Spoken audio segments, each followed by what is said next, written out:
Baik, Assalamualaikum warahmatullahi wabarakatuh. Waalaikumsalam Waalaikumsalam warahmatullahi warahmatullahi wabarakatuh. wabarakatuh. Waalaikumsalam. Alhamdulillah wa syukurillah la haula wa la quwata illa billah. Saudara-saudara yang dirahmati Allah Subhanahu wa taala, mudah-mudahan dengan doa salam kita Allah berkenan memberikan rahmatnya, kasih sayangnya ya, dan juga melindungi kita, memberikan kesehatan kepada kita, keluarga kita, dan juga saudara-saudara kita, minal mu'minina wal mu'minat wal muslimina wal muslimat. Amin.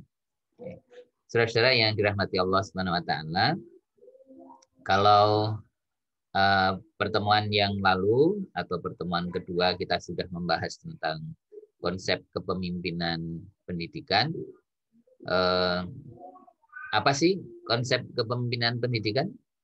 Barangkali ada yang masih ingat? Apa esensinya atau inti dari kepemimpinan pendidikan itu? Monggo silahkan, mungkin ada yang mau mencoba menanggapi.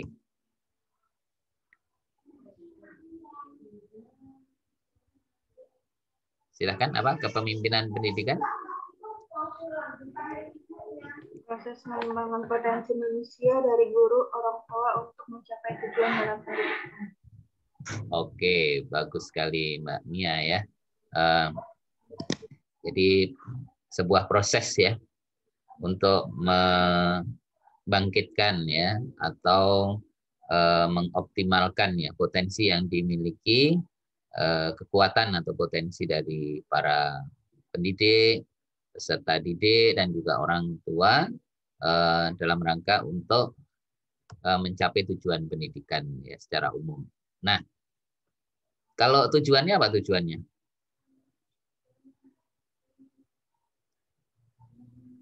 Tujuannya untuk meningkatkan kualitas pendidikan.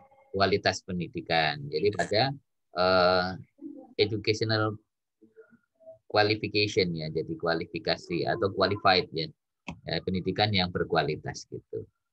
Quality of education gitu ya. Jadi pendidikan yang berkualitas.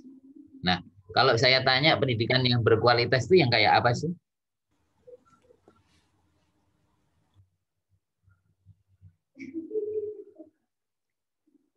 Kira-kira tolok ukurnya kalau pendidikan yang berkualitas itu yang seperti apa? Yang bisa ini Pak, diterapkan di lingkungan sekitar. Oke, baik. Yang bisa diterapkan. Saya kira satu respon yang bagus. Yang lain, kira-kira apa? Tolok ukurnya.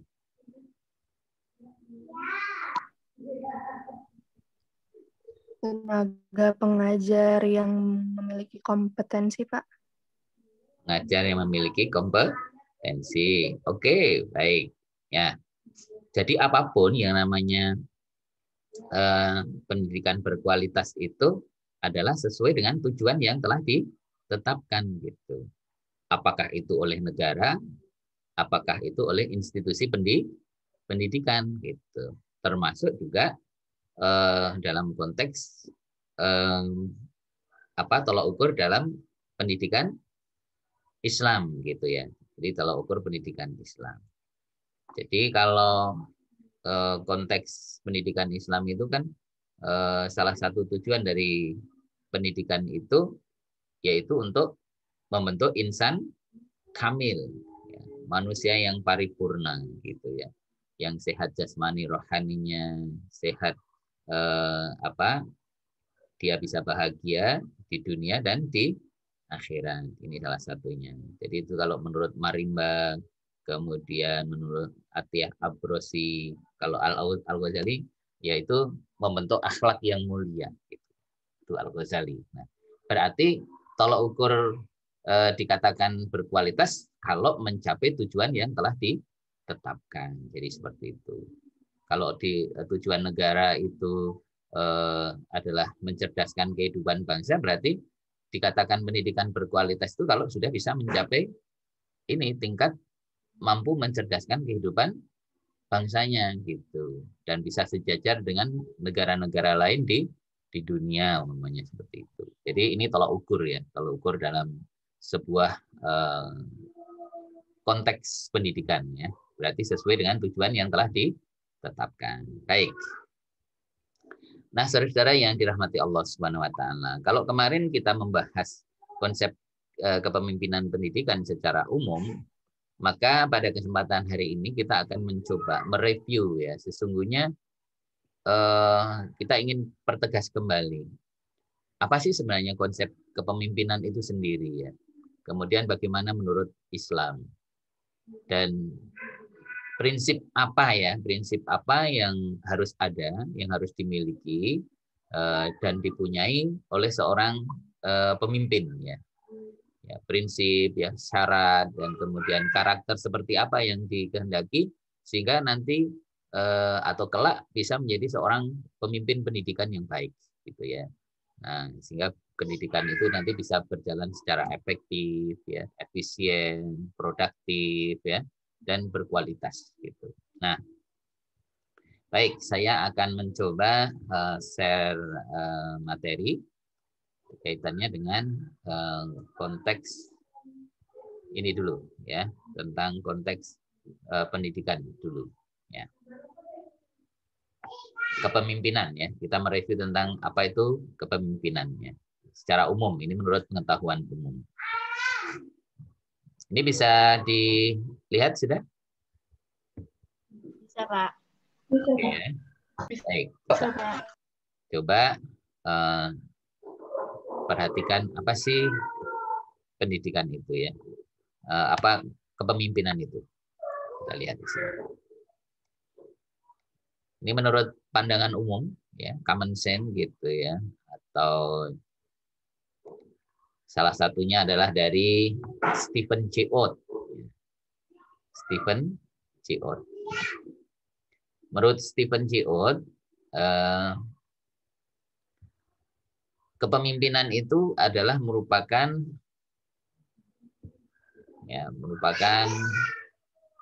proses ya. Proses hubungan antar pribadi ya.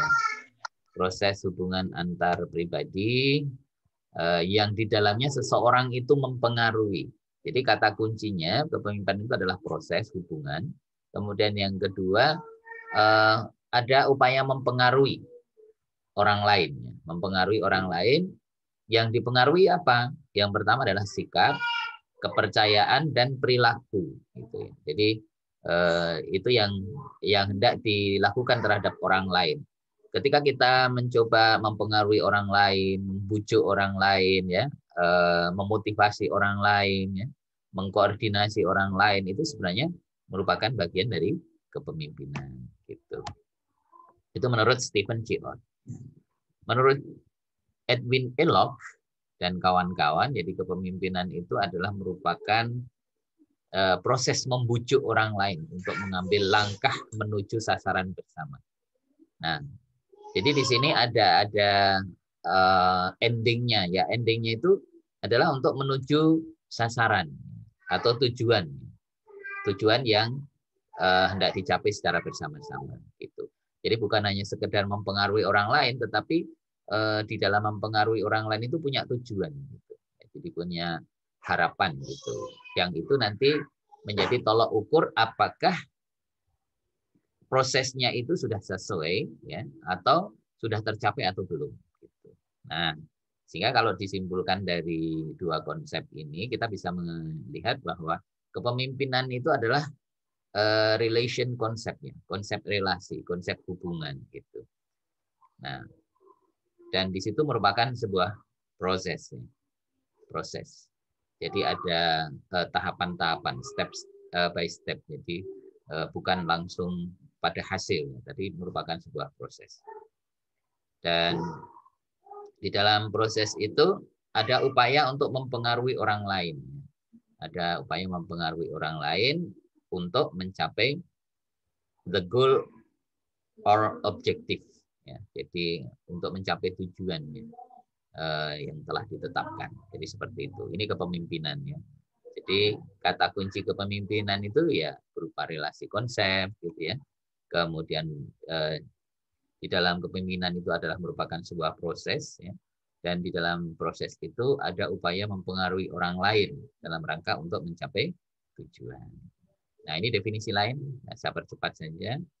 Jadi menurut Fiedler, ya, Alfred Fiedler, ya, itu pada dasarnya merupakan pola hubungan antara individu yang menggunakan wewenang dan pengaruhnya terhadap kelompok orang agar bekerja bersama untuk mencapai tujuan.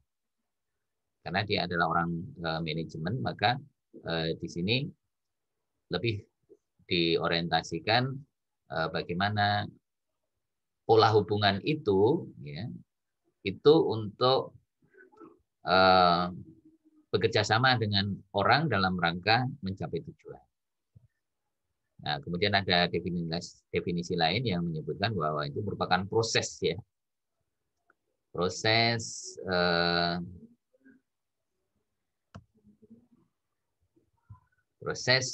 berbagai cara mempengaruhi orang atau sekelompok orang.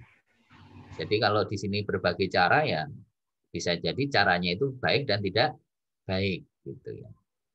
Nah, kita nanti akan bisa bandingkan kalau Islam itu seperti apa, ya. Apakah Islam itu menghalalkan segala cara?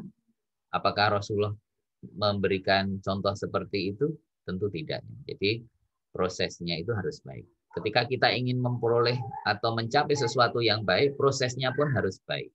Sehingga hasilnya bisa menjadi baik. Gitu. Wong kita prosesnya baik saja belum tentu hasilnya baik. Gitu.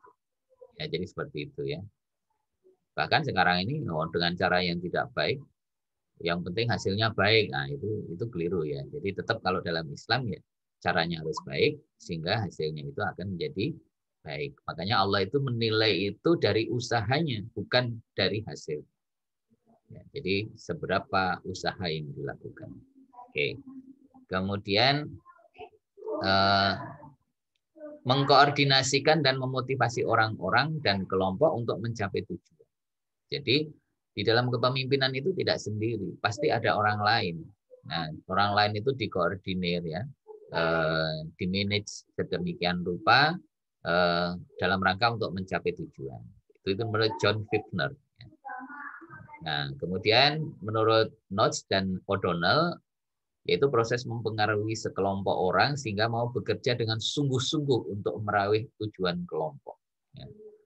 Jadi saya kira ini kaitannya dengan kelompok, ya, satu organisasi, gitu ya. Jadi ya sesuai dengan tujuan organisasi tersebut, gitu. Kemudian menurut Davis adalah kemampuan untuk mengajak orang lain mencapai tujuan yang sudah ditentukan dengan penuh semangat. Ya. Mengajak orang lain mencapai tujuan, ya, dengan penuh semangat. Jadi ada usaha yang sungguh-sungguh, ya. Ada jihad di situ, ada kesungguhan, bukan ala kadarnya, tapi dalam rangka untuk mencapai tujuan itu betul-betul ada upaya yang betul-betul luar biasa.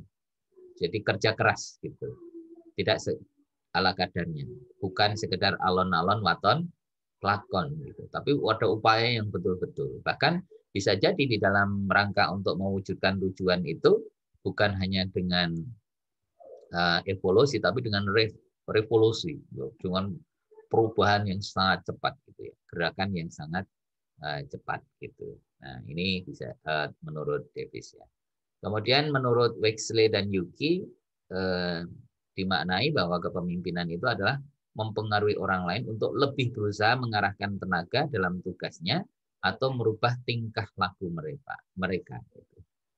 Di dalam kepemimpinan itu nanti sebagaimana di awal dulu pernah saya sampaikan bahwa esensi dari kepemimpinan itu perubahan. Sehingga ada sebuah statement yang menyebutkan bahwa leadership is change, gitu. Jadi kepemimpinan itu sebenarnya perubahan, gitu ya. Jadi kalau tidak ada perubahan berarti kepemimpinan itu tidak berhasil. Oleh karena itu di sini dalam konteks kepemimpinan itu yang diharapkan adanya perubahan tingkah laku. Sebenarnya bukan hanya perubahan tingkah laku, tetapi melalui beberapa proses sebelumnya. Terjadinya perubahan tingkah laku itu karena ada perubahan pada pemikiran dan sikap. Kalau sikapnya sudah setuju, pemikirannya sudah matuk atau sudah klop, maka dia pasti akan ada perubahan pada perilakunya. Tapi kalau umpamanya dari sisi sikapnya belum tersentuh, ya barangkali perilakunya belum akan ada perubahan gitu. Nah, intinya seperti itu. Baik, ini dari sisi konsepnya yang dikemukakan oleh Wixley dan Yuki.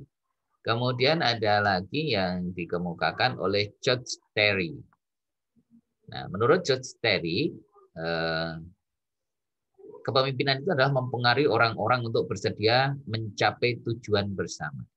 Mempengaruhi, influence tadi ya. Jadi memang yang paling penting kata kuncinya itu adalah influentialitas. Jadi kepemimpinan itu yang mempengaruhi, membujuk, membimbing, menolong, mengarahkan gitu. Itu kepemimpinan. Nah, kesimpulannya ada beberapa unsur yang mendasari. Pertama adalah dalam kepemimpinan itu kemampuan mempengaruhi orang lain, baik itu kelompok atau perlahan. Kemudian yang kedua, kemampuan mengarahkan, memotivasi tingkah laku orang lain. Ya, terus kemudian yang ketiga, adanya unsur kerjasama mencapai tujuan yang diinginkan. Ada unsur kerjasama di situ. Nah, baik. Kalau dasar kepemimpinan itu jelas di dalam konteks kita, kalau dikaitkan dengan kepemimpinan Islam, maka dasar kepemimpinan itu harus sesuai dengan pedoman keyakinan yang dimiliki. Ya.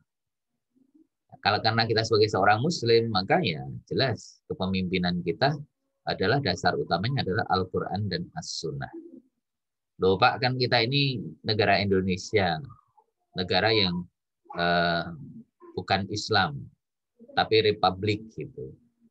Tapi kita itu kan berada di negara yang mengakui, mengakomodir sesuai dengan keyakinan kita sebagai seorang Muslim. Maka dasar kepemimpinan kita ya harus sesuai dengan dasar keislaman kita, yaitu Al-Quran dan As-Sunnah.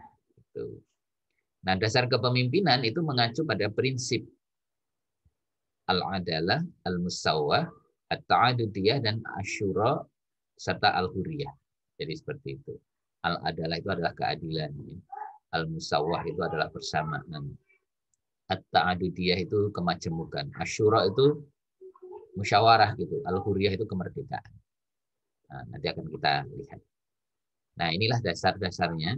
Nah, bisa kita lihat di dalam Al-Quran itu sebutan kepemimpinan itu, konsep kepemimpinan itu dikenal dengan kata atau kalimat khalifah.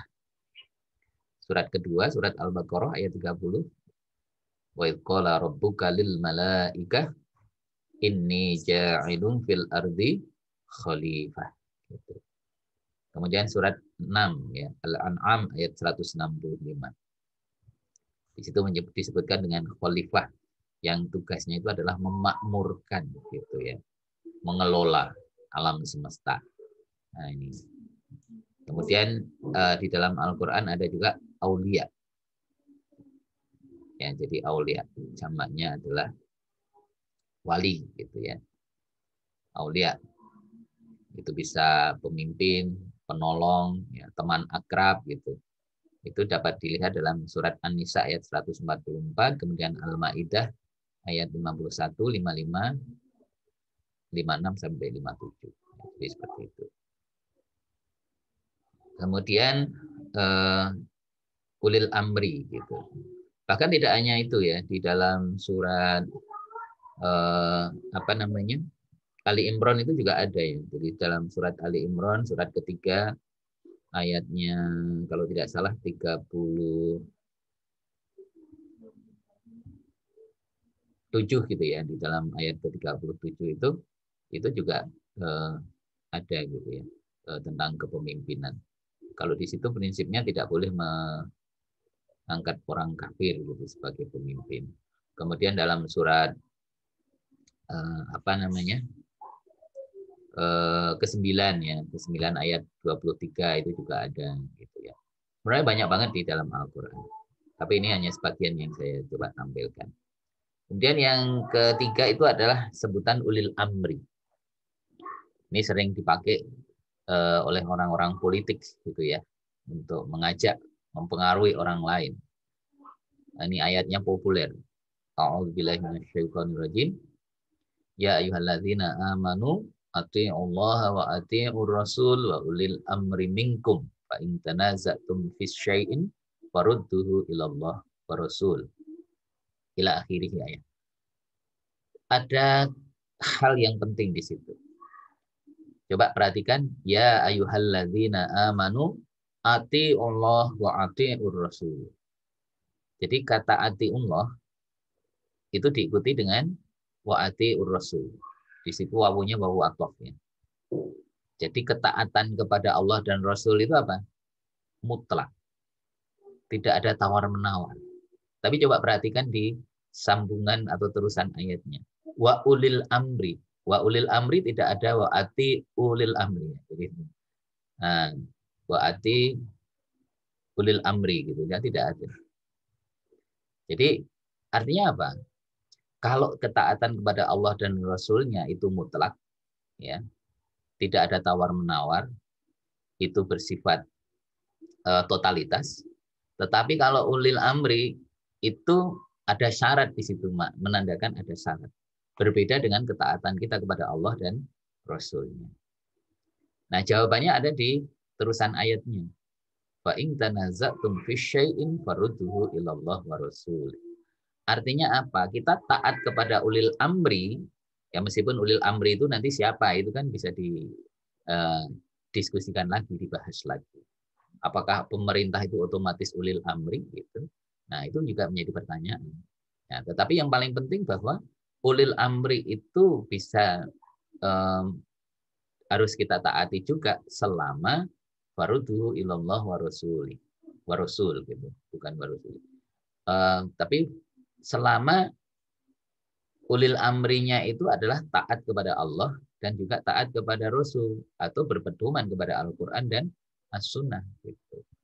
Kalau dia itu seorang pemimpin yang sebenarnya malah justru membenci kepada Al-Quran dan As-Sunnah, membenci kepada orang-orang yang mencintai Allah dan Rasulnya, maka bukan harus ditaati, tapi justru malah dilawan, ditentang. Gitu. Wajib untuk tidak ditaati.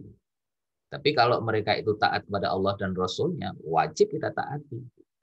Nah, itu syaratnya di situ. Oleh karena itu hati-hati. Kalau menggunakan ayat itu jangan hanya berhenti di wa ulil amri minkum, tapi harus sampai selanjutnya ya. Fa in tanaza'tum fi syai'in farudduhu ilallah wa rasul. Artinya syarat itu harus ada gitu. Kalau seorang pemimpin itu memang yang dikatakan sebagai ulil amri itu taat kepada Allah dan Rasulnya, dia memberikan penguatan terhadap Islam, ya, dan orang-orang yang mencintai Al-Quran dan mencintai As-Sunnah, orang-orang yang mencintai Allah dan ittiba pada Rasul, maka tidak ada penolakan, kita wajib juga untuk taat gitu. Tapi kalau sudah menentang bahkan menyimpangi, ya wajib untuk kita tolak gitu, yang seperti itu. Nah, ini prinsip saudara-saudaraku yang dirahmati Allah Subhanahu wa taala, maka tidak boleh diabaikan.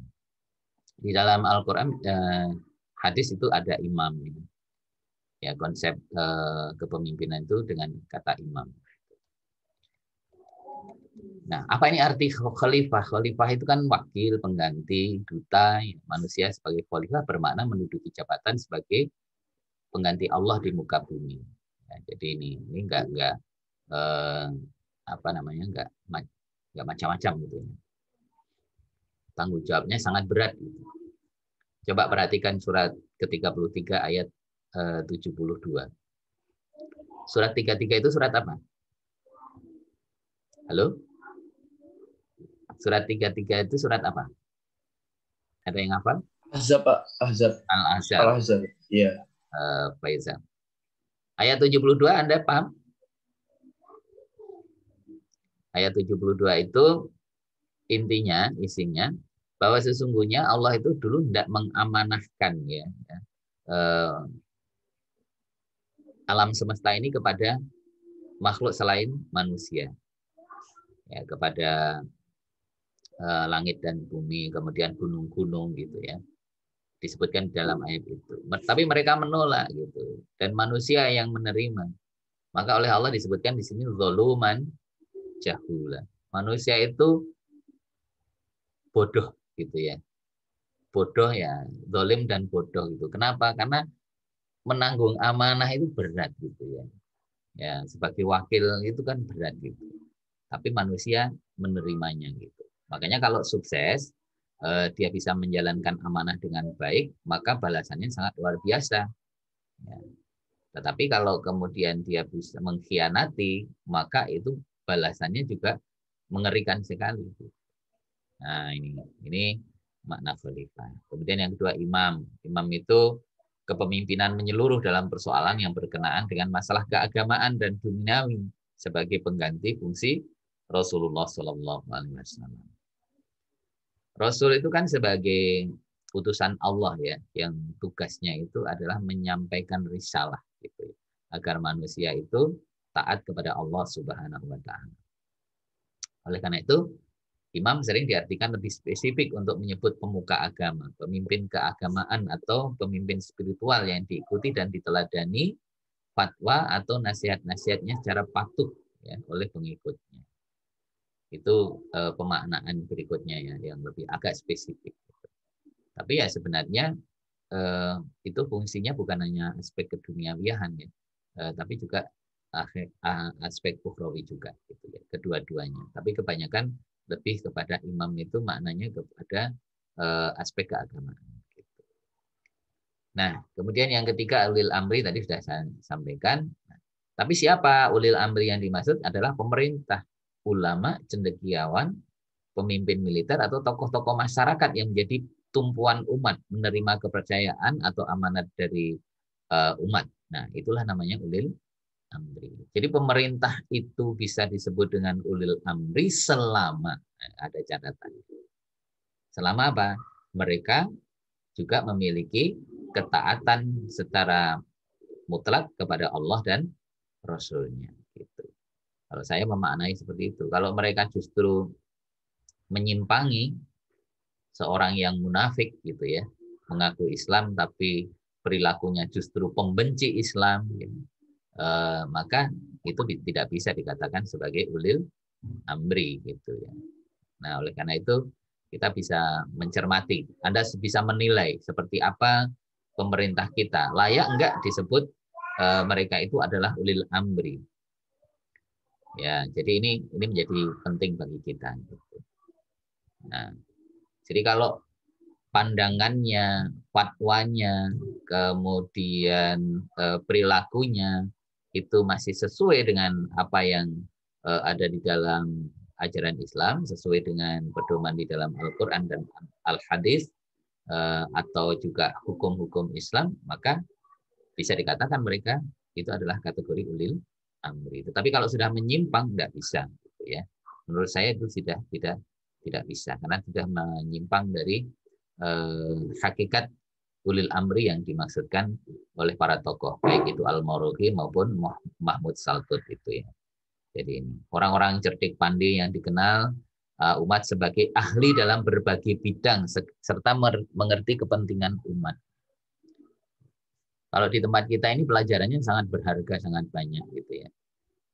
Sekarang ini orang yang memegang urusan itu bukan apa ahlinya gitu. Padahal Rasulullah sudah mewanti-wanti, idza usidal amru ila ghairi ahlihi fantadhiris sa'ah gitu. Jadi kalau suatu urusan tidak diserahkan pada yang ahlinya, maka otomatis nanti akan terjadi kehancuran. Dan sekarang Indonesia sedikit demi sedikit sudah kita rasakan gitu ya. Kehancuran itu mulai nampak gitu ya. Ya, Menteri Agamanya ya bukan orang yang terbaik, yang ahli, yang memiliki pengetahuan di bidangnya. Menteri Pendidikannya juga malah pebisnis murni gitu ya. Bukan orang yang memang dari kecil atau dari awal itu berangkat dari latar belakang pendidikan yang kental gitu ya, yang mendalam gitu. Nah, ini contoh ya. Masih banyak contoh-contoh yang lain gitu ya.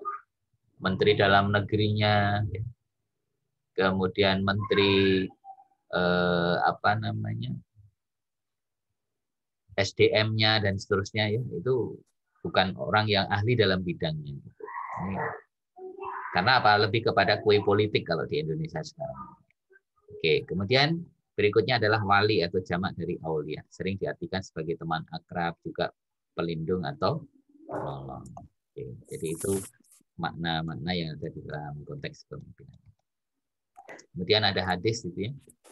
Jika 3 orang berjalan dalam satu perjalanan, angkatlah salah satu di antaramu sebagai pemimpin. Ini kan bahwa kepemimpinan itu penting dalam Islam. Tidak bisa dipisahkan. Siapa yang menyerahkan urusan kepada yang bukan ahlinya, maka tunggulah kehancurannya. Tadi saya sampaikan. Kemudian pemimpin itu menurut Muslim, jadi dalam Sahih Muslim itu ada, pemimpin itu syaratnya harus bisa diterima, mencintai dan dicintai umatnya. Mendoakan umat dan didoakan, bukan sebaliknya, malah dibenci dan membenci, melaknat dan dilaknat umatnya. Makanya dalam Islam harus hati-hati gitu dalam memilih pemimpin itu. Kemudian pemimpin harus sehat jasmani dan rohani. Kemudian yang berikutnya adalah imam atau khalifah adalah pengurus rakyat dan ia akan dimintai pertanggungjawaban atas urusan rakyatnya. Yang dulu pernah kita singgung di awal, kulukum ra'in wa kulukum mas'ulun an ra'iyati. Kalian adalah pemimpin dan suatu saat akan dimintai pertanggungjawaban atas kepemimpinan kalian. Nah, jadi seperti itu. Nah, saudara-saudara yang dirahmati Allah Subhanahu wa taala, kemudian yang berikutnya adalah pemimpin itu harus memiliki 4 sifat Rasul minimal ya. Ya, jadi itu sidik, amanah, fatonah dan tabligh. Sidik orang yang sekarang sulit ya nyari orang yang jujur. Kalau toh ada pasti disingkirkan gitu ya. Betul nggak? Orang-orang yang jujur itu malah disingkirkan sekarang. Betul, Pak. Ya, jadi yang jadi pemimpin itu banyak orang-orang yang tidak jujur. Karena apa? Dia jadi pemimpin karena pengen atau memiliki kepentingan tertentu gitu ya. Tidak ditujukan untuk melayani umat gitu. Padahal Rasulullah itu pernah menyampaikan pemimpin itu melayani.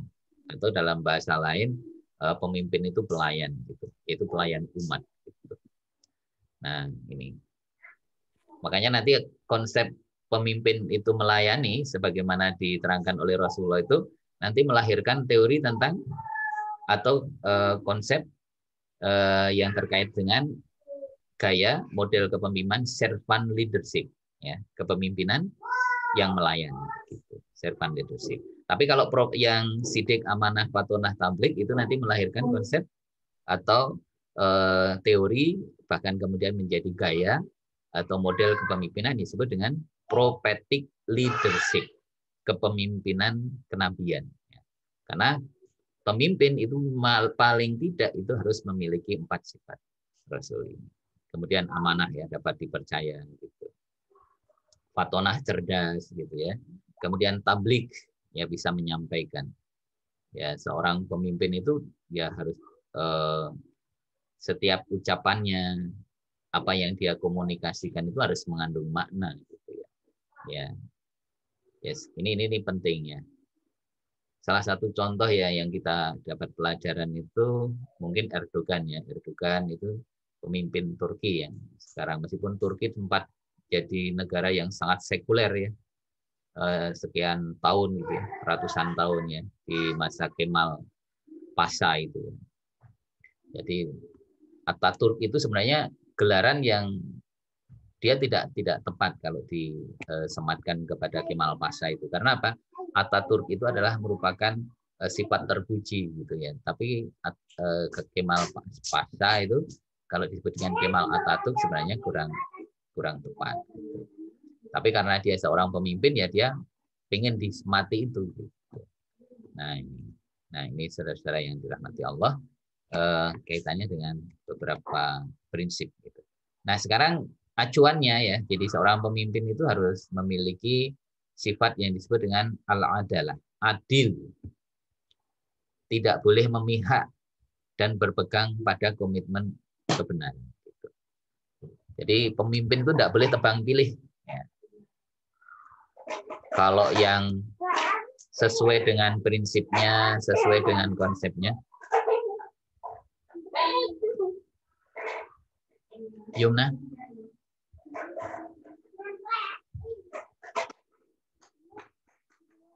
Maka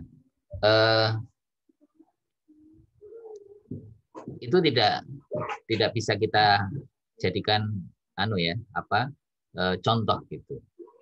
Jadi kalau yang seide dengannya mendukung dia diperlakukan dengan baik, tetapi yang tidak seide dan dia cenderung memberikan kritik kemudian dimusuhi, bahkan diintimidasi, bahkan dizalimi, itu tidak benar. Gitu. Seorang pemimpin harus betul-betul bersikap adil, menempatkan sesuai dengan tempatnya, sesuai dengan proporsinya.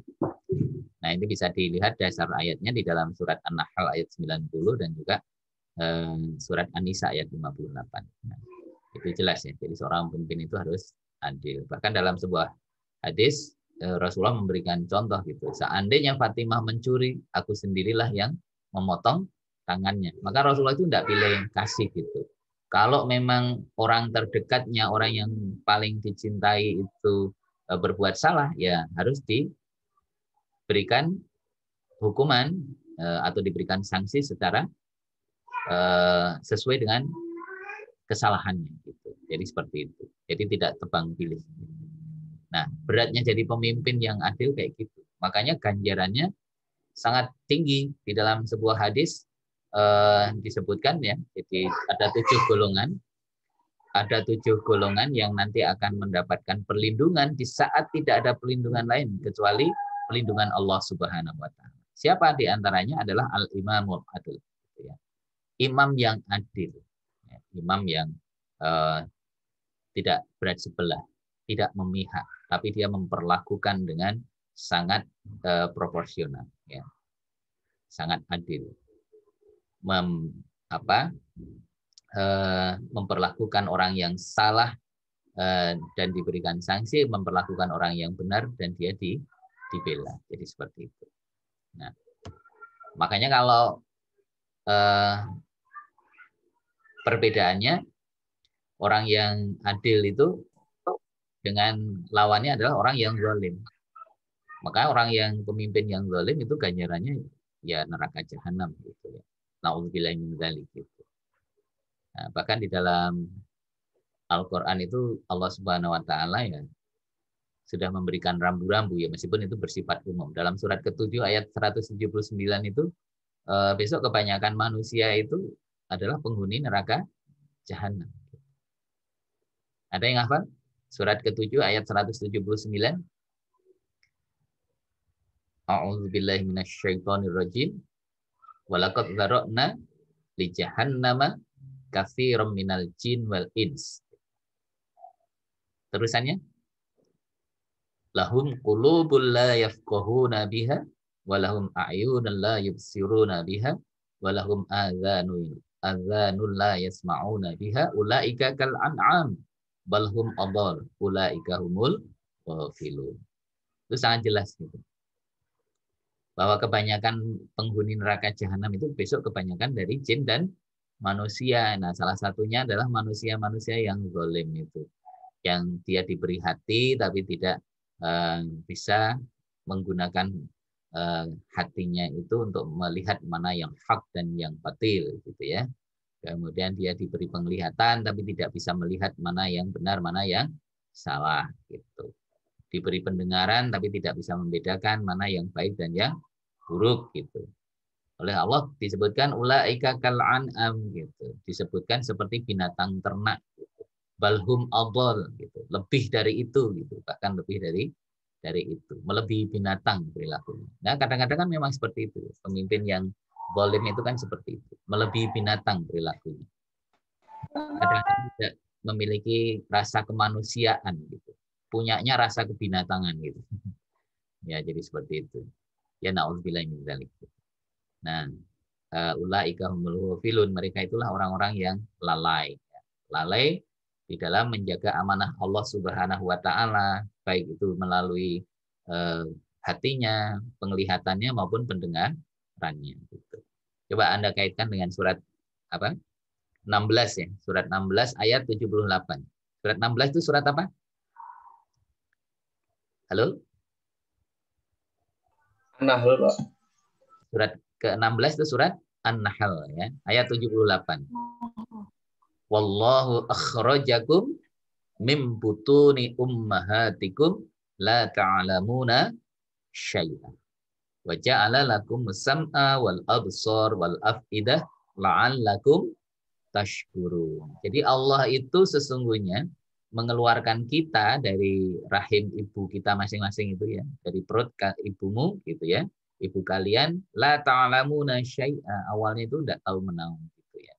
Kemudian Allah memberikan wa ja'ala gitu ya, menjadikan itu apa? Pendengaran, penglihatan dan hati itu agar kita bersyukur. Nah, ketika kita tidak bersyukur, maka nanti kena tadi ayat ke-7 179 tadi. Nah, oleh karena itu mudah-mudahan kita bukan termasuk itu, tetapi mudah-mudahan kita termasuk orang yang ahli bersyukur. Amin ya rabbal alamin ya. Baik. Saudara-saudara yang dirahmati Allah Subhanahu wa taala, itu acuan yang pertama al-adil ya. Kemudian yang kedua al-musawah, persamaan. Seorang pemimpin harus menerapkan hukum sesuai dengan prinsip kesamaan dan pendekatan kemanusiaan.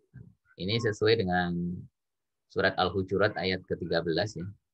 Ya ayuhan nas inna khalaqnakum min zakarin aw unsa wa ja'alnakum syu'uban wa qabaila lita'arufu. Inna akramakum indallahi atqakum ila akhirih. Jadi itu sangat jelas gitu ya, bahwasannya Allah itu menciptakan manusia itu dari bersuku-suku, berbangsa-bangsa gitu, itu agar saling mengenal gitu ya, agar saling berta'aruf, bekerja sama gitu ya. Jadi di situ prinsip persamaan. Jadi sukunya dari mana gitu nggak menjadi tolok ukur. Yang menjadi tolok ukur itu adalah pada ketakwaannya. Inna akramakum indallah atqakum. Dalam Al-Baqarah itu juga ada watazawadu fa inna khairaz zat at-taqwa. Berpekalah dan sebaik-baik bekal itu adalah takwa gitu. Nah, jadi itu makanya yang menjadi tolak ukur seperti itu. Nah, kemudian yang lain adalah at-ta'adudiyah. Artinya kemajemukan, keanekaragaman budaya, hukum, metode, dan falsafah bahasa harus dijadikan landasan dalam membangun nilai kesatuan kemanusiaan. Indonesia itu sangat luar biasa. Punya jargon Bhinneka Tunggal Ika, berbeda-beda tapi tetap satu, Indonesia gitu. Jadi tidak membeda-bedakan. Ini luar biasa sebenarnya.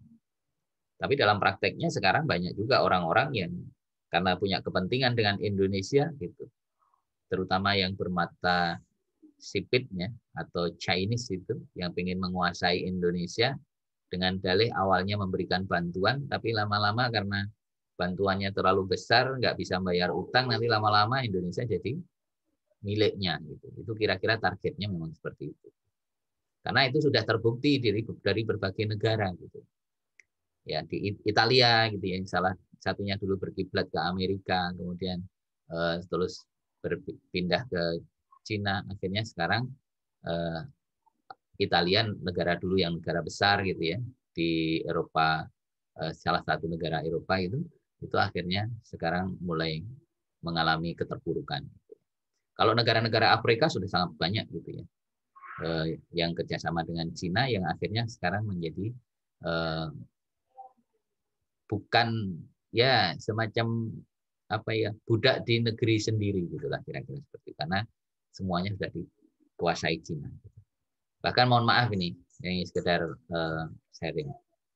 Tadi malam itu saya berdiskusi dengan salah satu mahasiswa Fakultas Ekonomi yang sedang menyelesaikan tugas akhir, kebetulan tetangga. Dia cerita karena dia punya travel agent gitu. Dan pelanggannya itu salah satunya adalah orang-orang Australia. Dia pernah ngomong sama yang bersangkutan gitu, kasihan Indonesia gitu, kasihan generasi pada anak-anak kalian gitu, besok akan mengalami masa yang sangat berat gitu. Maka kalau bisa janganlah terlalu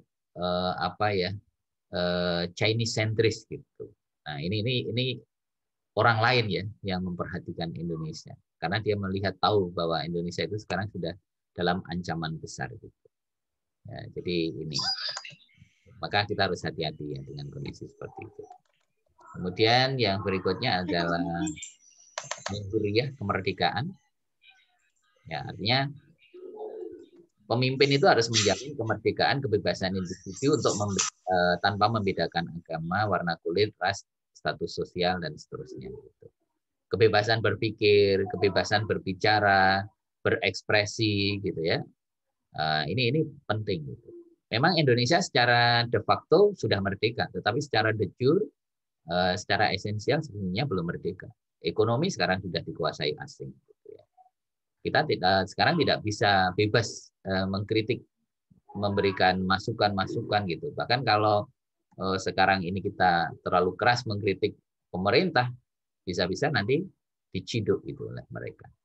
Ya, jadi seperti itu. Padahal itu benar, meskipun itu benar ya, yang disampaikan itu benar, itu terjadi.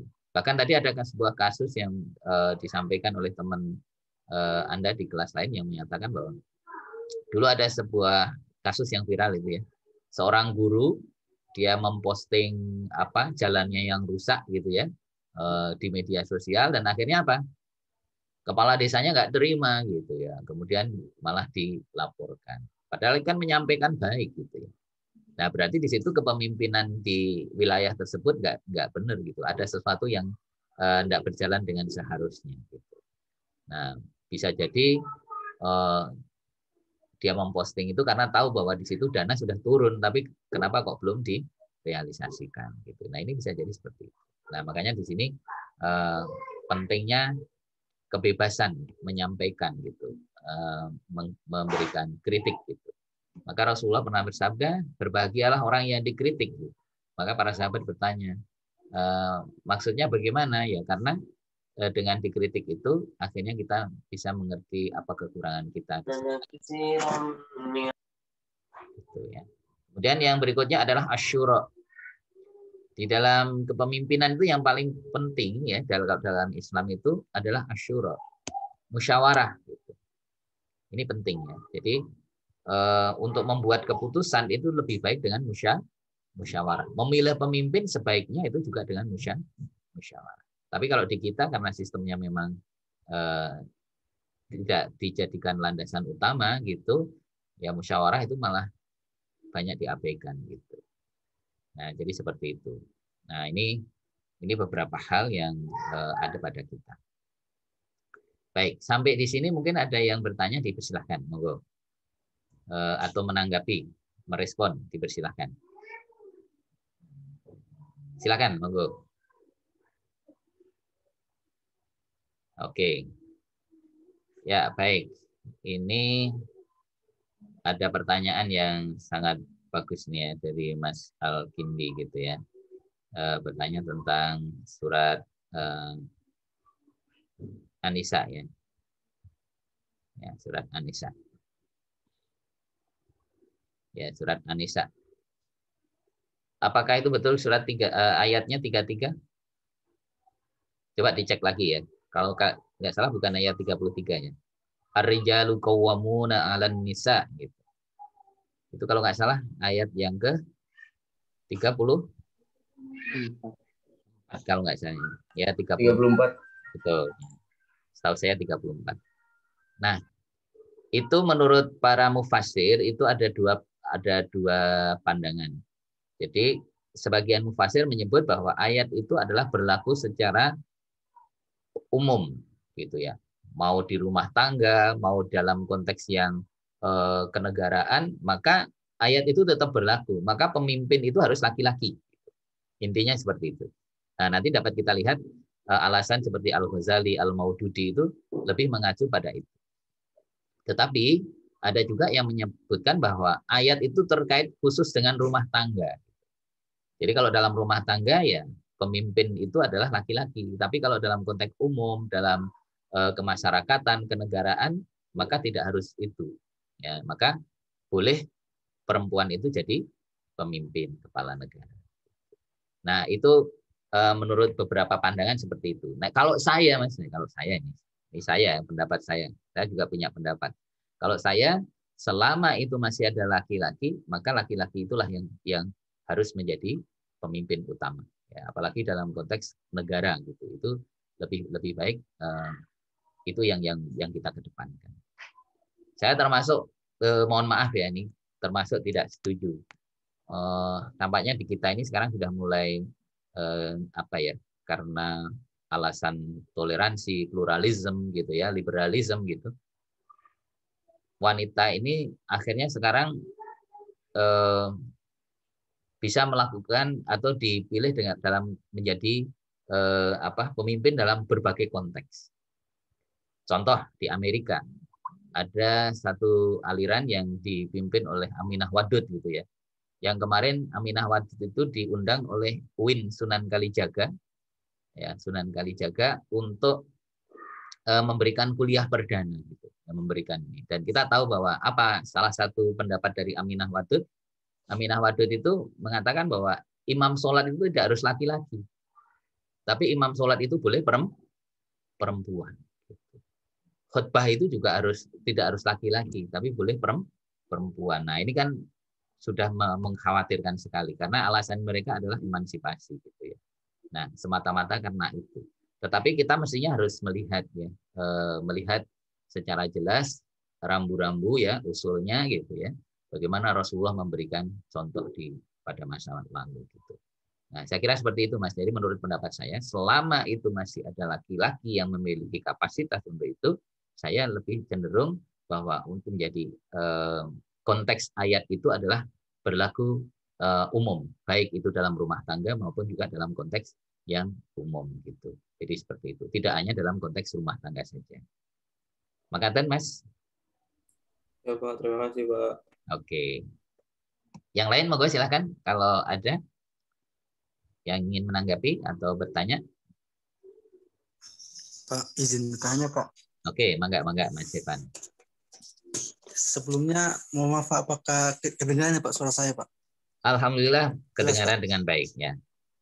Oke, gini Pak. Kan tadi Bapak menjelaskan tentang kepemimpinan. Mengenai kepemimpinan kan banyak ayat-ayat dalam Al-Quran telah dijelaskan Pak ya. Dulu Pak, ketika kemarin lah Pak, ketika saya masih di pesantren, kan banyak tafsiran tentang kepemimpinan.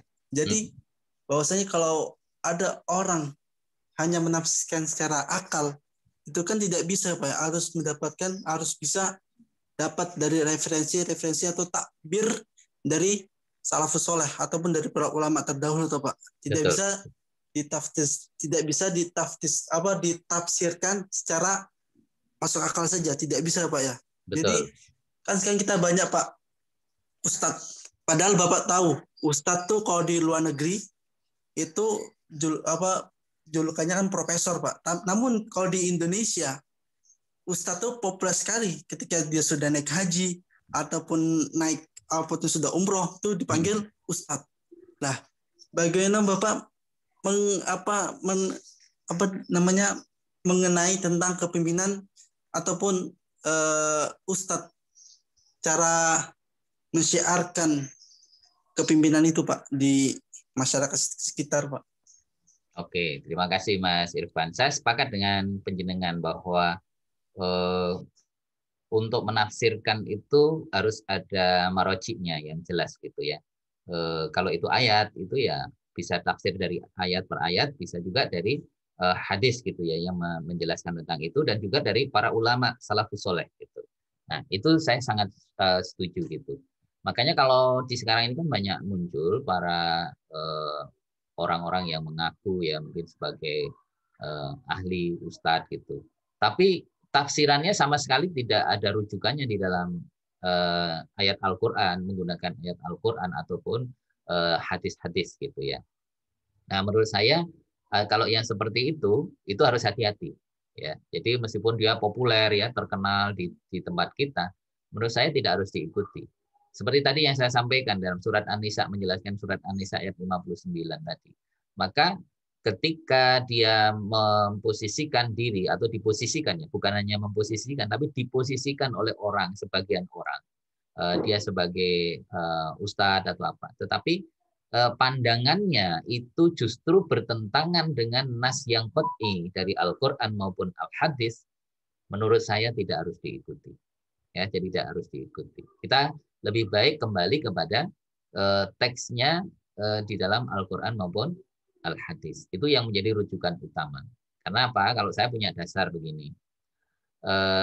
Rasulullah itu pernah bersabda, aku tinggalkan 2 perkara, niscaya kamu tidak akan sesat selama-lamanya, selama berpedoman pada 2 hal itu, yaitu Al-Quran dan As-Sunnah atau hadis gitu ya.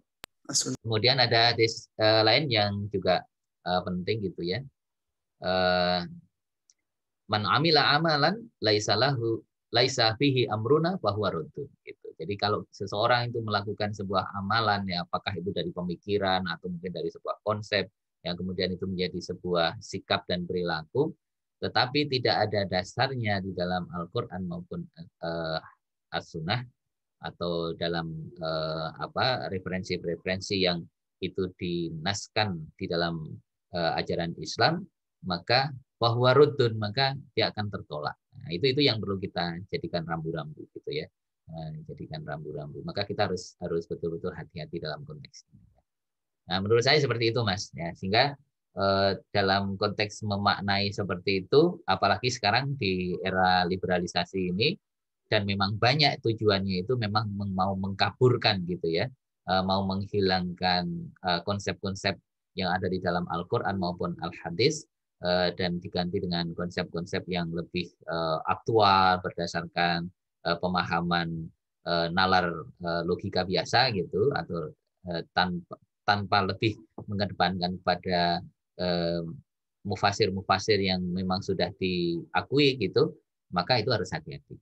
Jadi ini sangat berbahaya bagi masa kita ke depan kita gitu ya. Menurut saya seperti itu, Mas Irfan. Halo, Mas Irfan. Baik, Pak.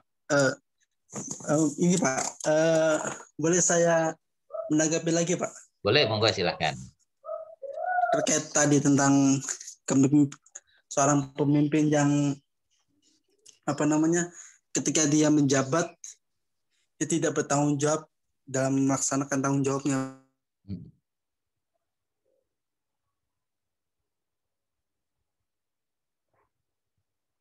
Pak, seperti gaya Pak karangan Imam Ghazali, kemudian dicari lagi, ada syarahnya Marqul Ubudiyah, karangannya sama aja seperti Imam Ghazali, dikatakan bahwasanya kan ada seorang pemimpin ataupun dinamai dengan ulama su, oke Pak. Nah, kan kalau ulama su kan niatnya dia terkait dengan dunia, namun untuk urusan pribadi. Lah, bagaimana Bapak tanggapannya mengenai, entah di Indonesia, di luar kan sekarang banyak Pak ulama su yang telah beredar sekarang. Ya, saya kira kalau memang seperti itu, ya kita wajib untuk tidak mengikutinya, dan bahkan ya kita wajib untuk kalau kita tidak memiliki kapasitas untuk bisa mengoreksi langsung, ya kita mencari orang yang memang memiliki kapasitas untuk bisa menasihatinya gitu. Intinya seperti itu. Ketika sebagaimana hadis itu, man ra'a minkum munkaran falyughayyir bi yadihi fa illam yastati fa bi lisanihi fa illam yastati fa bi qalbihi dzalika aful iman. Artinya seperti itu. Jadi ketika kita memang tidak memiliki kapasitas untuk itu, kita mencari orang yang memiliki kapasitas dan kita meminta bantuan, berdiskusi terlebih dahulu. Ini sebaiknya bagaimana? Ini kan masuk kategori yang ulama su.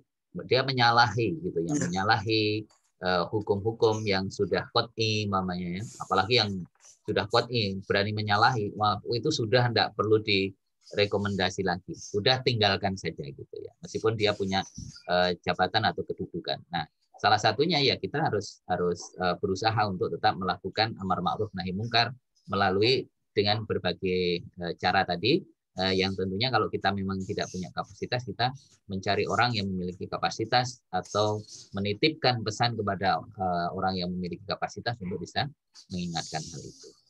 Nah, saya kira mungkin itu yang terjadi. Karena memang di akhir zaman kan dulu pernah diberikan sinyalemen oleh Ali bin Abi Thalib bahwa akhir zaman itu nanti ada beberapa tanda gitu ya. Salah satunya besok Islam itu tinggal nama ya, Quran tinggal tulisan gitu ya. Terus banyak dibangun masjid tapi kering jamaahnya gitu ya. Terus akan muncul ulama ulama su itu yang fatwanya justru tidak membawa kemanfaatan tapi banyak membawa madorot. Nah, saya kira itu sudah jelas bahwa di masa-masa sekarang ini memang muncul gitu. Dan kemudian kita juga bisa mengambil pelajaran dari tarikh yang sudah pernah ada di dalam kekhalifahan yang pernah lahir ya. Penyebab dari kehancuran khalifah-khalifah yang ada itu, kekhalifahan yang ada itu adalah dulu para pemimpinnya itu lebih menggandeng ulama-ulama su. Ulama-ulama su. Sementara ulama-ulama yang lurus itu bahkan dipenjarakan. Seperti kita tahu ya, Yusuf Qaradawi dan juga ulama-ulama zaman dulu itu yang baik-baik ya. Seperti juga salah satu ahli hadis gitu ya. Imam yang 4 itu kan dulu juga pernah ya diperlakukan sangat tidak adil oleh pemimpin saat itu karena dia memilih yaitu ulama yang cenderung bisa mengikuti kemauan dari pemimpinnya pada waktu itu. Nah, akhirnya kan terjadi kehancuran. Penyebab kehancuran itu ya salah satunya adalah karena ulama-ulama su itu. Bahkan Rasulullah pernah bersabda kan dulu ulama dan umara itu mestinya kan bersatu ya. Tapi kalau mereka sudah saling memisahkan diri, maka itu awal dari sebuah kehancuran. Atau mereka mungkin juga masih bersama, tapi ulama yang direkrut itu adalah ulama-ulama yang su gitu ya, ulama-ulama yang tidak baik gitu ya. Maka ya akan menjadi kehancuran juga. Nah, oleh karena itu menurut saya ini ya menjadi perhatian kita diberi akal, pikiran, maka kita bisa juga melihat ya. Mudah-mudahan Allah itu selalu menunjuki kita itu dengan kebenaran. Makanya di awal dulu saya sampaikan Allahumma arinal haqqa haqqa warzuqna ittiba'ah wa arinal batila batila warzuqna ijtinabah. Jadi supaya Allah itu menunjukkan kepada kita bahwa yang benar itu benar dan diberikan kekuatan untuk melaksanakannya, dan yang batil itu batil dan diberikan kekuatan untuk menjauhinya, bahkan juga kalau bisa melakukan perubahan terhadap hal itu. Nah, inilah saya kira menurut saya Mas, jadi ini penting buat kita dan Mas Irfan saya kira juga apalagi sudah punya bekal nih bisa menilai dengan kapasitas yang ada sekarang dan bisa membedakan mana yang kategorinya ya su, mana yang ulama yang soleh ya, ulama yang baik gitu ya, yang perlu kita ikuti. Bahkan Imam Syafi'i kan dulu pernah memberikan wanti-wanti kan, besok ikutilah ulama yang dibenci gitu ya, ulama-ulama yang dibenci oleh pemerintah kan begitu. Sekarang kan banyak ya di kita ini ada dah tanda-tandanya gitu ya. Penjelasan nanti bisa lihat sendiri lah. Banyak sekali Pak. Ya betul. Banyak. Ya. Jadi ulama-ulama yang lurus, ulama-ulama yang benar-benar berpegang teguh, dia tidak meninggalkan Quran dan Sunnah di dalam memberikan nasihat, memfatwakan sesuatu, malah sekarang apa istilahnya itu diintimidasi, kemudian dipersekusi dan seterusnya. Jadi seperti itu. Nah, dan itu sudah diberikan rambu-rambu oleh Imam Syafi'i, dan kita tahu di Indonesia itu lebih mengikuti mazhab Syafi'i kan. Ya, oleh karena itu ya menurut saya pedoman kita lah di dalam hidup dan kehidupan kita, termasuk di dalam menjalankan praktik kepemimpinan dalam kehidupan nyata kita. Saya kira gitu Mas Irfan. Ada lagi yang lain, Mangga? Boleh itu Pak, satu lagi aja Pak. Oh, Asal, Pak. satu lagi. Oke, satu lagi. Monggo nanti habis itu gantian. Monggo silakan. Kan terkait Islam pun datang secara global, secara asing. Maka nanti ketika keluar itu juga asing. Nah, Betul. yang saya pertanyakan, apakah nanti kita asing juga, Pak? Apa kita juga disebut sebagai global, gitu, Pak?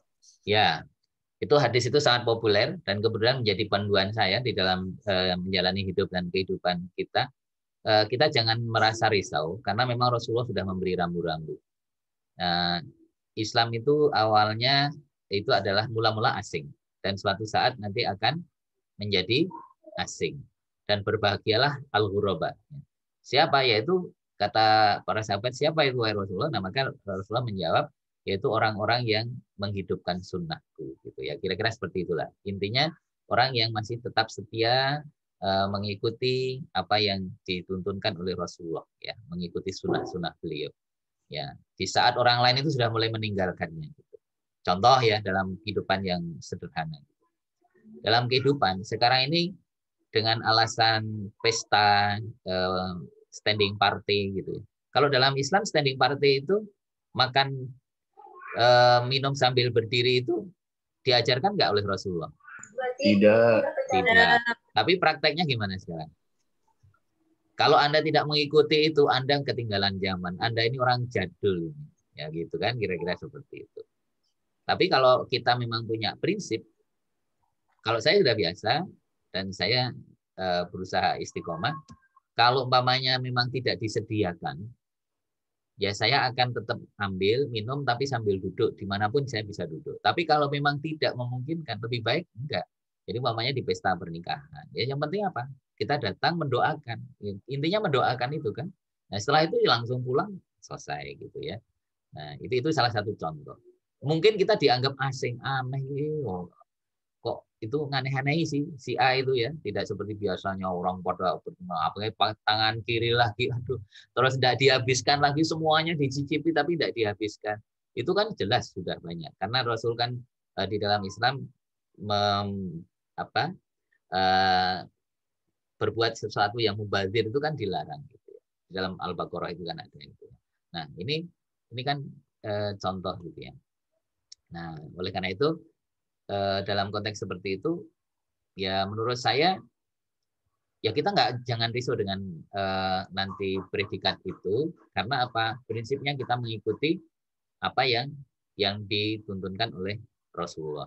Biarlah kita dikatakan mungkin jadul, nggak modern, atau apalah istilah-istilah yang sekarang populer bagi anak-anak muda gitu. Tapi demi kita mempertahankan tadi prinsip gitu ya. Nah ini penting dalam kehidupan kita karena memang Rasul sudah memberi jaminan gitu, memberi jaminan dan jaminan Rasulullah itu pasti gitu ya. Nggak ada jaminan Rasul itu yang tidak pasti. Pasti kita akan diuntungkan, akan diberikan kebahagiaan ketika mengikutinya. Saya kira seperti itu. Gitu Mas Irfan? Terima kasih, Pak. Oke, ya silakan monggo Mbak Seni ya kalau nggak salahnya mau bertanya tadi kayaknya. Ya Pak. Tadi ini mengenai kepemimpinan ya Pak ya. Oke, mangga. Dilihat dari kepemimpinan itu sendiri kan diri kita masing-masing adalah pemimpin bagi diri kita gitu. Tadi dari pengertian Davis, kemampuan untuk mengajak orang lain mencapai tujuan yang sudah ditentukan dengan penuh semangat. Dari segi misal dalam suatu organisasi, kita sebagai pemimpin. Nah, pemimpin kita sudah berusaha untuk semaksimal mungkin bertanggung jawab, terus memberi motivasi kepada anggotanya. Sedangkan anggota tersebut kayak kurang diajak kerjasama gitu Pak. Bagaimana cara kita sebagai pemimpin tersebut untuk mengatasi solusinya gitu Pak, untuk mengatasi hal tersebut. Terima kasih.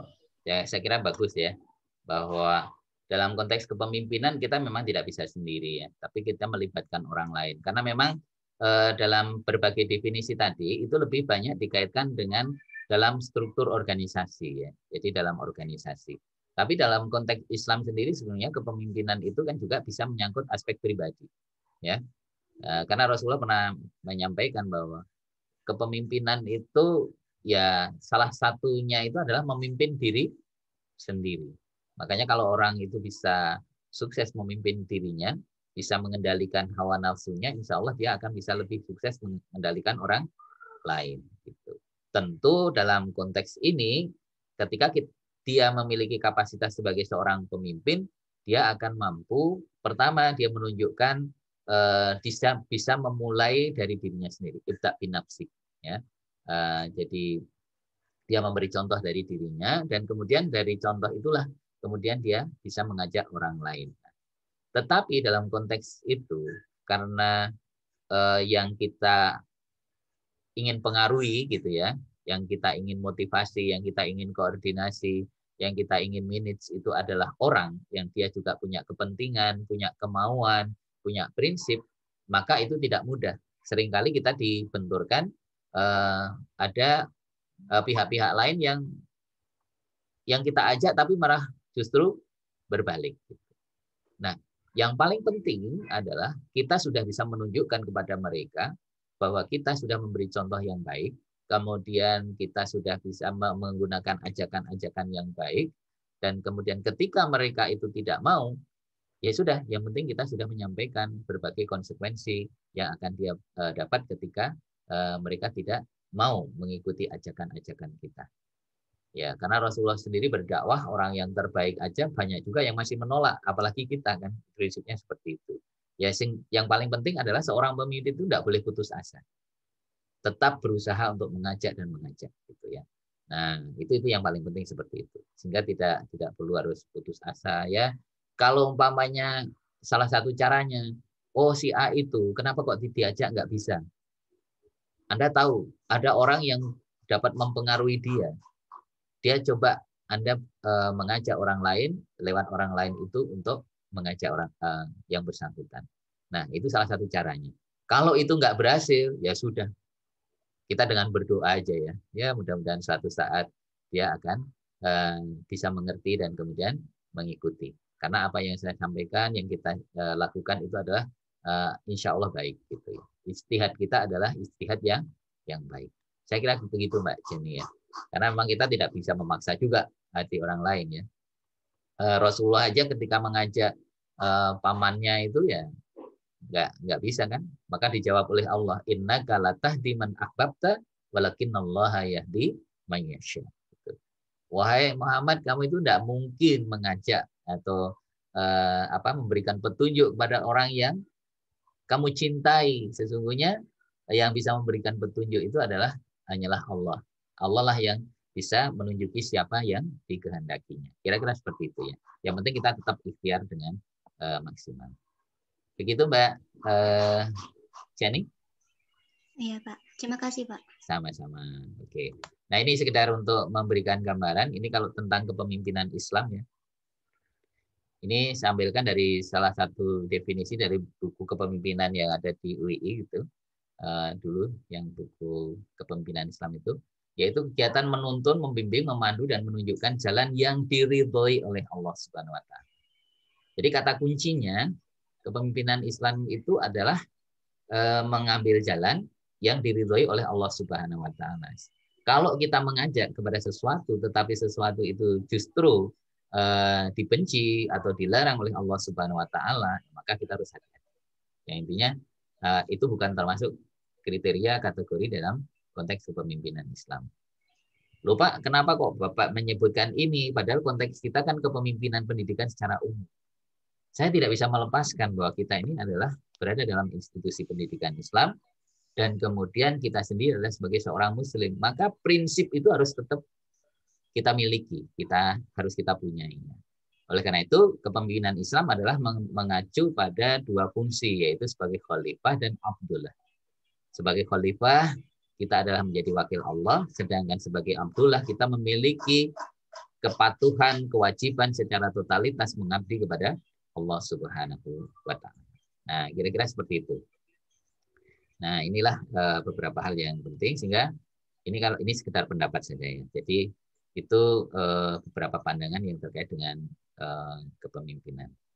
Nah, satu lagi yang ingin saya sampaikan ini sambil kita membahas tentang ini prinsipnya. Ini tentang prinsip karena kita juga penting bahwa prinsip itu harus kita punya ini, dan dalam konteks kepemimpinan kita harus memiliki prinsip ini. Nah, prinsip ini yang seharusnya memang kita bahas pada kesempatan hari ini. Apa itu prinsip? Ya, prinsipal. Ya. Kalau prinsipal itu kepala sekolah, tapi kalau prinsipal itu prinsipnya. Ya.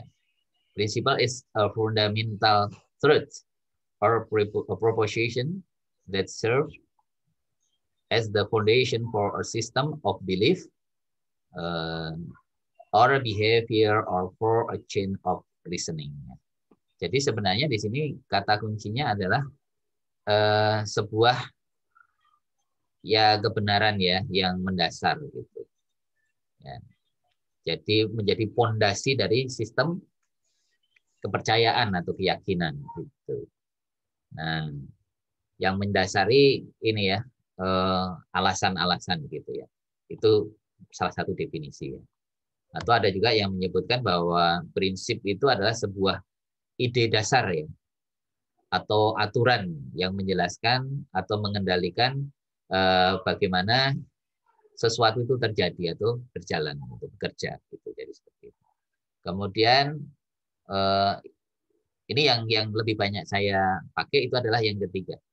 Principle is a moral rule ya, or belief that help you know what is right and wrong and that influences your action. Nah, jadi seperti itu.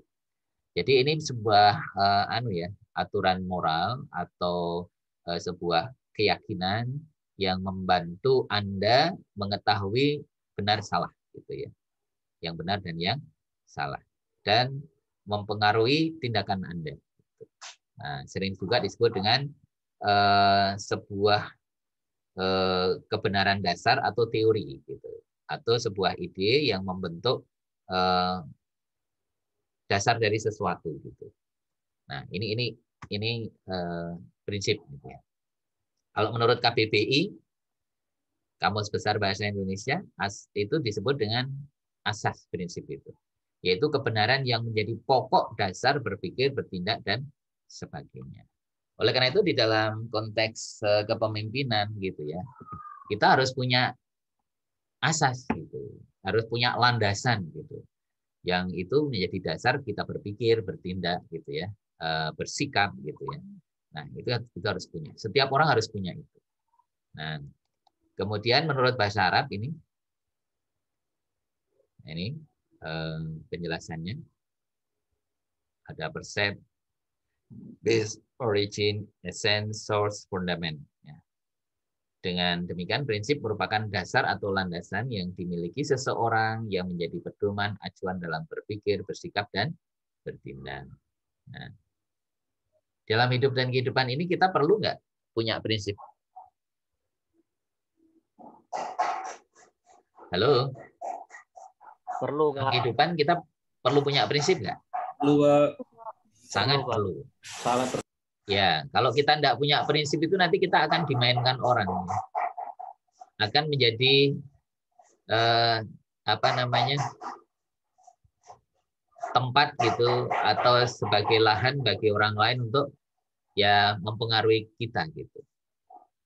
Kita boleh dipengaruhi orang lain dan kita mengikuti selama itu sesuai dengan prinsip kita. Kalau memang tidak sesuai dengan prinsip, ya kita bisa menolak, kita bisa bahkan mengajak orang yang mempengaruhi kita gitu kan, seperti itu.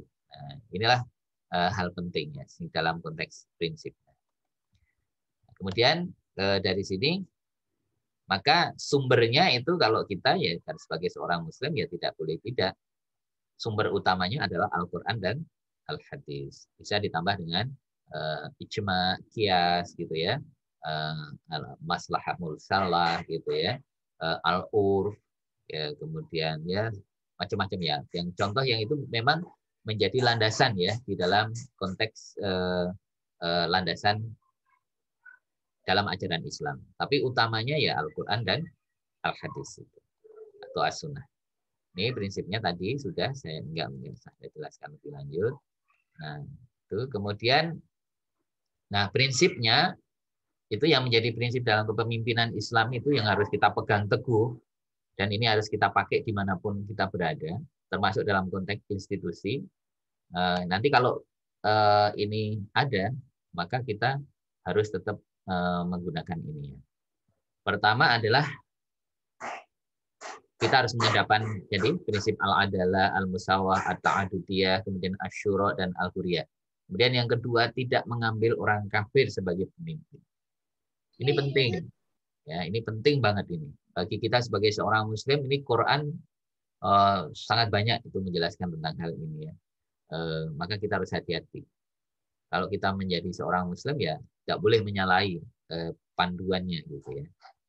Nah, kemudian setiap kelompok harus mengangkat pemimpin ya. Jadi kalau ya bisa jadi pemimpinnya itu adalah kita, atau yang paling tidak ada yang diangkatnya. Jadi nggak boleh tanpa ada pemimpin.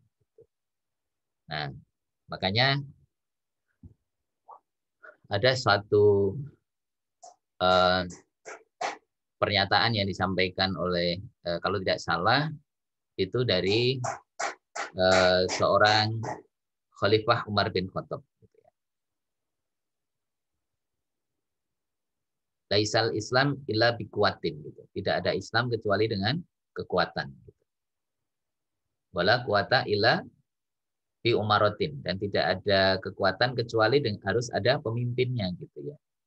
Nah, wala quwata illa bi ta'atin. Dan tidak ada kepemimpinan kecuali memang harus ditaati, harus ada ketaatan. Sebuah kepemimpinan tidak ada ketaatan nggak akan bisa berjalan. Tapi yang paling penting adalah di akhir itu wala ta'ata illa bi ta'atillah. Dan tidak ada ketaatan kecuali dalam kepemimpinan itu adalah ketaatan kepada Allah Subhanahu wa taala. Nah, ini penting ya. Jadi seorang pemimpin itu ya yang terbaik itu adalah yang paling taat kepada Allah Subhanahu wa taala, yang paling takut kepada Allah Subhanahu wa taala, yang paling berprinsip dengan prinsip ajaran Islam sesuai dengan yang diajarkan oleh Islam dan dicontohkan oleh junjungan kita Nabiullah Muhammad sallallahu alaihi wasallam. Nah, kemudian pemimpin harus diterima dan dicintai. Ini sesuai hadis nih ya. Kemudian jadi pemimpin itu memang harus orang yang diterima dan dicintai. Pemimpin harus ahli pada bidangnya.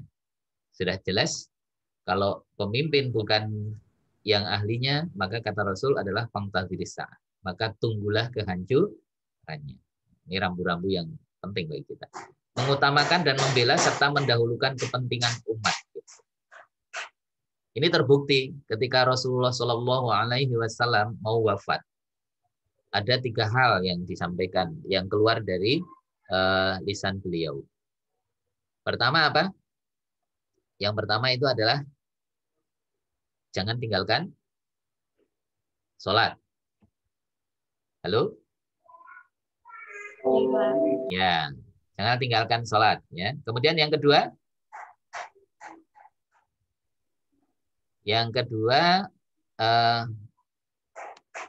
muliakan wanita. Ya, muliakan wanita. Kemudian yang ketiga, ummati, bahkan kata ummati itu sampai tiga kali. Ya, artinya apa? Rasul itu lebih memikirkan umatnya. Bahkan besok di dalam sebuah riwayat, dalam satu tafsir dijelaskan juga, di dalam Ibnu Katsir itu disebutkan ketika nanti berbangkit, orang yang pertama kali nanti dibangkitkan itu adalah Rasulullah Shallallahu Alaihi Wasallam. Dan ketika Rasulullah nanti sudah dibangkitkan setelah kehancuran alam semesta ini, maka yang ditanyakan pertama siapa? Umat oleh Rasul. Bukan bagaimana dirinya atau keluarganya, umatnya ya termasuk itu yang di luar beliau. Jadi itulah maka seorang pemimpin maka harus mengutamakan umat. Nah ini. Nah kemudian yang berikutnya ini saya sampaikan dulu. Kemudian tidak otoriter ya. Ini pemimpin itu tidak otoriter, arogan, sewenang-wenang, serta fanatik terhadap golongan. Jadi ini memang harus bisa duduk di tengah-tengah gitu ya, harus bisa memposisikan di tengah-tengah, mengakomodir semuanya. Tentu yang diakomodir itu adalah yang sesuai dengan prinsip-prinsip, sesuai dengan kemaslahatan gitu ya. Jadi seperti itu, tidak boleh hanya untuk kepentingan menyenangkan semua orang, itu nggak boleh. Kemudian harus sehat dan kuat, kemudian memiliki 4 sifat Rasul, sidik, amanah, fatonah, dan tabligh. Saya kira ini sangat jelas. Kemudian yang berikutnya, prinsip ini kepemimpinan yang efektif menurut Stephen Covey itu ada 8. Ya, yang pertama adalah terus belajar. Kemudian berorientasi pada pelayanan. Inilah yang melahirkan nanti konsep servant leadership. Memancarkan energi positif, ya. Kemudian ini positive thinking, mempercayai orang lain, hidup seimbang, ya, sesuai dengan surat ke-28 ayat 77, melihat hidup sebagai petualangan, ya, surat Al-Baqarah ayat 201 itu. Kemudian sinergik, gitu ya. Tapi melihat hidup sebagai petualangan itu konsepnya Stephen Covey. Tapi kalau kita sebagai seorang Muslim bukan itu. Hidup itu adalah sebagai ibadah, gitu ya. Wa ma khalaqtul jinna wal insa illa liya'budun, gitu ya. Inna sholati kul inna sholati wa nusuki wa mahyaya wa mamati lillahi rabbil alamin. Kemudian yang terakhir itu menurut Stephen Covey terus untuk memperbaiki diri. Ya, jadi tidak berhenti gitu ya. Oke, sedikit lagi kemudian nanti saya jawab pertanyaannya. Ini menurut Ari Ginanjar, bahwa pemimpin sejati adalah seorang yang selalu mencintai dan memberi perhatian kepada orang lain, sehingga ia dicintai, memiliki integritas yang kuat, ya, sehingga ia dipercaya oleh pengikutnya, selalu mengajari dan membimbing pengikutnya, memiliki kepribadian yang kuat dan konsisten, dan yang terpenting adalah memimpin berlandaskan suara hati yang fitrah. Kalau suara hati yang fitrah itu kan pasti sesuai dengan hati nurani. Hati nurani itu tidak menyimpang. Hati nurani itu menjadi hilang ketika dia banyak bermaksiat. Kalau orang itu senantiasa berpedoman pada hal-hal yang baik dan berpedoman pada prinsip ajaran Islam, insya Allah akan selalu ditunjukkan. Gitu ya. Akan selalu ditunjukkan. Kalau di dalam Al-Quran, di dalam surat apa itu? Di dalam surat Al-Anfal ayat 25 itu dia akan mendapatkan furqona, ya istilahnya. Yaitu hal yang bisa membedakan mana yang batil dan mana yang salah. Gitu. Akan ditunjukkan dengan kebenaran gitu ya. Furqona gitu ya. Itu di dalam surat Al-Anfal ayat ke-25. Oke, baik. Kemudian menurut Mustafa Masyhur itu seorang pemimpin itu paling tidak ada 9 ya. Pertama, agar ini bisa sukses gitu. Pertama, ikhlas karena Allah, memiliki kepekaan terhadap pengawasan Allah, selalu memohon pertolongan kepada Allah dalam setiap keadaan dan aktivitasnya. Memiliki tanggung jawab selalu menjaga diri dan amanah, memberikan porsi besar untuk pendidikan anggota dan menyiapkan generasi, kemudian menjalankan kasih sayang kepada seluruh anggota. Jadi, seorang pemimpin itu harus betul-betul tidak membeda-bedakan, semuanya itu adalah bagian yang tidak bisa dipisahkan. Kesuksesan dia itu adalah kesuksesan karena orang lain gitu ya. Jadi sehingga ini harus ditanamkan seperti itu. Mampu merencanakan program dengan tepat, strategi, sumber dananya, serta mampu memanagenya gitu ya. Jadi jangan sampai kita mampu mencari dana tapi digunakan semaunya gitu, tidak boleh. Jadi tetap harus sesuai dengan peruntukannya. Mampu membangun iklim saling percaya, positive thinking atau husnudzon. Nah, ini penting. Jangan suudzon dulu, ya, tapi husnudzon dulu. Kemudian bersungguh-sungguh menyalakan cita-cita ya. Bersungguh-sungguh menyalakan cita-cita, mengukuhkan tekad dan membangkitkan harapan kepada anggota atau jamaah. Nah, ini kalau mau sukses gitu ya, mau sukses sebagai seorang pemimpin gitu ya. Kemudian syarat ini menjadi pemimpin dalam Islam bukanlah hal sederhana dan mudah, tetapi harus memiliki syarat sesuai ajaran Islam. Karena Pemimpin memiliki tanggung jawab yang besar, bukan hanya tanggung jawab pada orang-orang yang dipimpinnya, pribadinya, tetapi lebih dari itu, yaitu bertanggung jawab kepada Allah Subhanahu wa Ta'ala. Kulukum ra'in wa kulukum mas'ulun an ra'iyatih. Kemudian seorang pemimpin tidak cukup hanya memiliki kapasitas pribadi, fisik, jasmani, yang sehat, intelek, tetapi juga harus memiliki integritas keislaman yang kuat, soleh secara pribadi dan soleh secara sosial. Ini syarat-syaratnya menurut beberapa tokoh gitu ya. Menurut Al-Ghazali, syaratnya itu seorang pemimpin itu harus merdeka. Bukan boneka. Atau orang yang bisa disetir gitu ya. Laki-laki, mujtahid, berwawasan luas, atau mu'alim, adil, dewasa, bukan perempuan ya.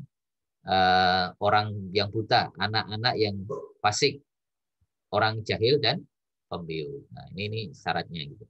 Menurut Al-Maududi, beragama Islam laki-laki dewasa, sehat jasmani dan rohani, warga negara yang baik, dan yang terakhir adalah soleh. Jadi kalau mau diringkas itu syarat pemimpin itu ada 3 kriterianya: mujtahid, mu'alim, ahlul ibadah.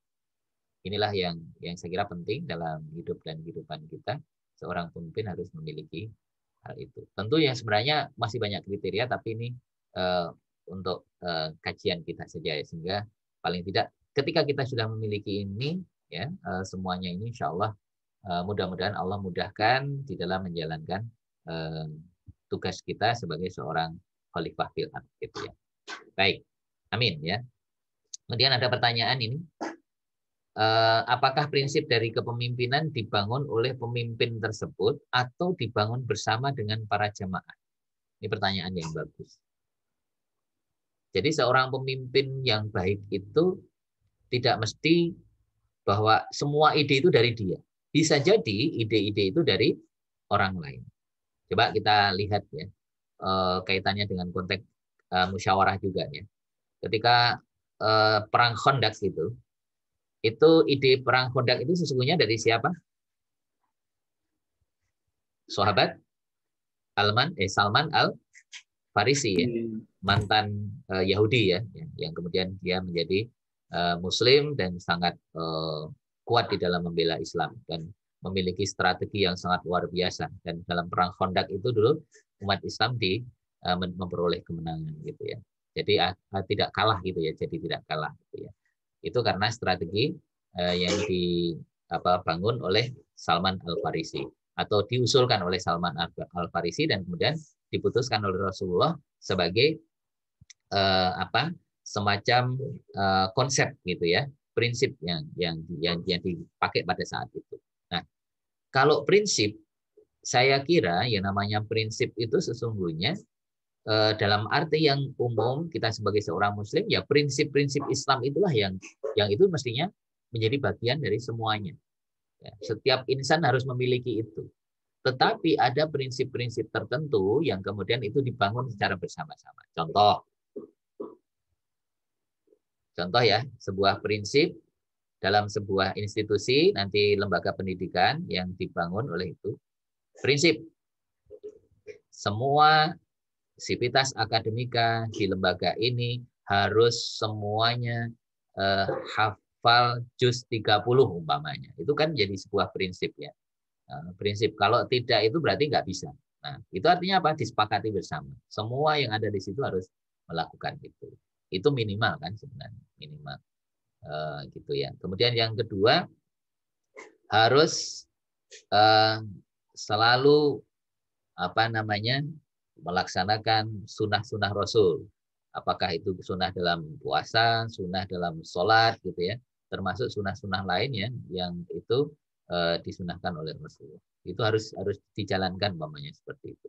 Kalau umpamanya dia tidak menjalankan, di situ punya prinsip pokoknya harus mengganti, harus membayar dengan semacam pengganti gitu ya. Seperti Umar bin Khattab ketika dia tidak bisa mengikuti jamaah karena dia mengurusi kebunnya, maka seluruh hasil kebunnya kemudian dihibahkan atau disodakohkan gitu ya. Nah, lamanya kayak gitu, ada pengganti-pengganti. Itu menjadi prinsip dalam sebuah organisasi itu. Ya, tentu sesuai dengan konteks yang ada di situ. Contoh lain, bahwa semua yang ada di institusi ini yang muslim harus berpakaian muslimah gitu ya, yang putri. Yang laki-laki harus berbusana muslim, harus pakai gamis umpamanya. Itu menjadi sudah prinsip. Itu harus dipegang teguh, itu diputuskan bersama. Maka ketika seperti itu berarti menjadi prinsip yang dibangun secara bersama-sama. Bisa jadi prinsip itu memang sudah given dan itu harus kita miliki sehingga itu sifatnya itu adalah menjadi umum dan itu harus tetap dipakai gitu ya. Seperti prinsip-prinsip yang saya sampaikan tadi. Tetapi ada juga prinsip yang memang disepakati bersama-sama. Ya, yang dibangun untuk menguatkan institusi dan menjadi ciri khas dari sebuah institusi yang dibangunnya. Nah, ini ada juga yang seperti itu. Nah, oleh karena itu ini bisa dua-duanya, Mas ya. Jadi bisa dua-duanya. Jadi bisa memang dibangun bersama jamaahnya, bisa juga memang dibangun dari pemimpinnya sendiri atau memang bersifat umum. Saya kira seperti itu, Mas. Mas Fahrul tadi. Iya, Pak. Oke. Terima kasih, Pak. Sama-sama. Any question again? Pak, boleh tanya, Pak? Oh, boleh. Silakan, Mas Raihan. Jadi begini, Pak. Menurut saya ini berdasarkan yang saya lihat dari lingkungan sekitar saya, Pak. Oke. Jadi keseringan yang saya lihat itu, Pak, pemilihan terhadap pemimpin itu, Pak. Jadi pemimpin yang dipilih itu berdasarkan kriteria yang misalnya di dalam suatu organisasi, orang yang tertua di organisasi itu gitu, Pak. Jadi seakan-akan itu demi untuk menghormati orang yang lebih tua di dalam lingkup itu gitu, Pak. Orang yang udah lebih berpengalaman, padahal belum tentu orang yang lebih tua itu memiliki kualitas yang dibutuhkan oleh lingkungan itu gitu, Pak. Nah, menurut Bapak, bagaimana tanggapan Bapak terhadap pemilihan ketua secara seperti itu gitu, Pak? Kan terlebih lagi itu tuh pemilihannya bisa jadi itu bukan berdasarkan dari riset yang diperlukan gitu, Pak. Oke. Mungkin begitu, Pak. Ya, baik. Saya kira ini kasus yang ditanyakan Mas Raihan itu memang sangat umum, terutama di sekitar kita ya. Nah, apalagi mungkin juga ini faktor kultur itu budaya itu yang menjadi salah satu kendala gitu. Termasuk juga dalam pemilihan takmir atau apa yang sejenisnya lah, kira-kira seperti itu. Nah, itu memang harus ada strategi, Mas, menurut saya. Jadi strategi yang dikembangkan ketika yang seperti itu harus ada sebuah ide, gagasan yang kuat. Pertama, demi untuk menghormati, karena ini untuk menghormati, maka orang yang tadi yang bisa dikatakan yang sudah tua, yang mestinya secara kapasitas, kemudian kualifikasi, dia sebenarnya tidak sebaik kandidat lain, maka kita bisa fungsikan. Kalau dalam sebuah struktur organisasi, kita jadikan dia itu tetap tanpa mengurangi rasa hormat, kita jadikan dia penasehat.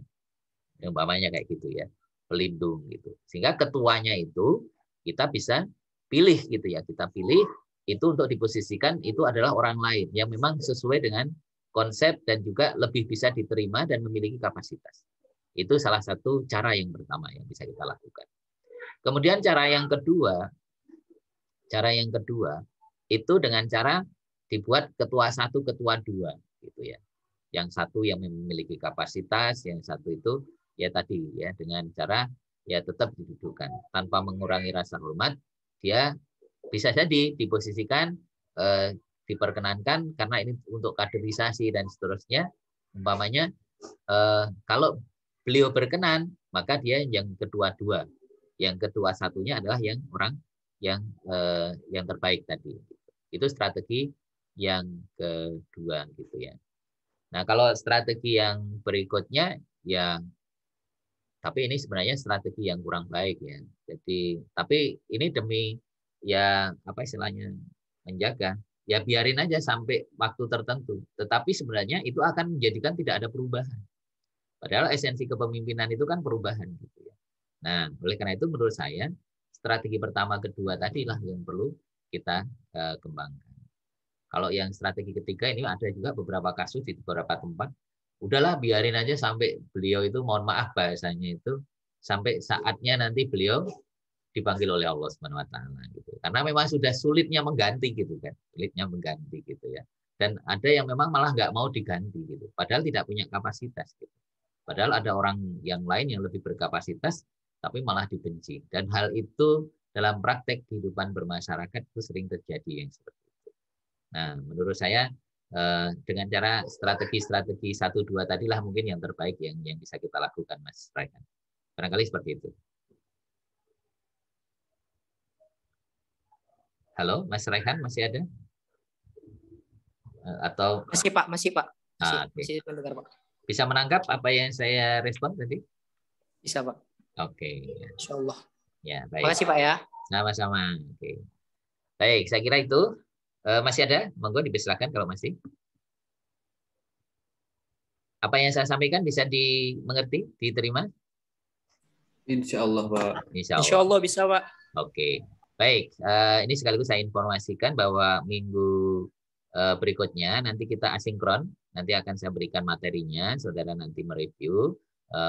Karena itu kan kita akan berbicara tentang teori ya, teori-teori tentang kepemimpinan ya. Nanti insya Allah nanti akan saya berikan materinya. Nanti silahkan dibaca. Jadi nanti saudara bisa memberikan respon dari melalui Google Meet, Google Classroom, atau mungkin juga melalui WA, atau yang penting sudah membaca gitu ya. Jadi itu yang paling penting, sehingga tidak semuanya pakai Zoom seperti ini, karena nanti kasihan juga ya. Jadi dan habis ini insya Allah nanti segera saya saya rekam, dan setelah saya rekam ini nanti langsung saya upload biar nanti bisa dimengerti, lebih dibuka kembali lah apa yang sudah kita diskusikan bersama-sama. Saya kira demikian. Terima kasih atas atensinya. Mudah-mudahan Allah Subhanahu wa taala memberikan kita sehat, keluarga kita juga sehat, dan insya Allah kita masih bisa dipertemukan pada lain waktu dalam keadaan sehat walafiat juga. Amin ya rabbal alamin. Mari kita syukuri pertemuan kita dengan tahmid dan doa penutup majelis. Alhamdulillahirabbil alamin. Alhamdulillahirabbil alamin.